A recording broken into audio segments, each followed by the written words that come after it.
আসসালামু আলাইকুম বন্ধুরা, আপনারা সবাই কেমন আছেন? আশা করছি সবাই ভালো আছেন। আপনাদের দোয়া এবং ভালোবাসায় আমিও বেশ ভালো আছি। রাজশাহীতে মেলা বসেছে, সেটা হচ্ছে সাগরপাড়ায়। তো মেলার শেষের দিনে আমি গেছি, তার জন্য ভিডিওটা হচ্ছে শেষের দিকেই দেওয়া হয়েছে। মেলাতে গেলেই সেই শৈশবের কথা মনে হয় যে ছোটোবেলাতে আব্বু আম্মুদের সঙ্গে আমরাও মেলাতে গেছি। সেই আমরা এখন আমাদের বাচ্চাদের নিয়ে যাচ্ছি মেলা দেখাতে। তো মেলাতে যাই, মেলাতে যেয়ে দেখি এত পরিমাণের ভিড়ের কারণে মেলাতে কিছু দেখাও যাচ্ছে না, কিছু কিনাও যাচ্ছে না, মানে এত পরিমাণের ভিড়। শেষের দিন ভিড় তো হবেই, সবাই যাবে দেখতে। তো যাই হোক, আমার মেয়ের জন্য কিছু খেলনা কিনি। বাচ্চাদের যে অভ্যাস, খেলনা দেখলেই তো জেদ লাগে, আম্মু ওইটা নিব ওইটা নিব।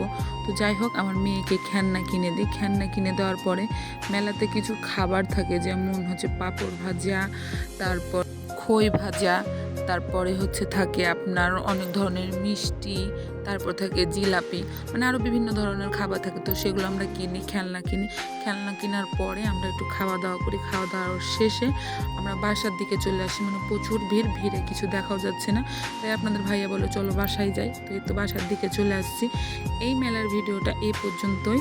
মেলাতে কি কি কিনলাম তাই আপনাদের সাথে দেখাবো পরের ভিডিওতে। তো আপনারা অপেক্ষা করেন যে আমরা মেলা থেকে কি কিনে নিয়ে আসছি। সে পর্যন্ত আপনারা ভালো থাকেন, সুস্থ থাকেন। আল্লাহ হাফেজ।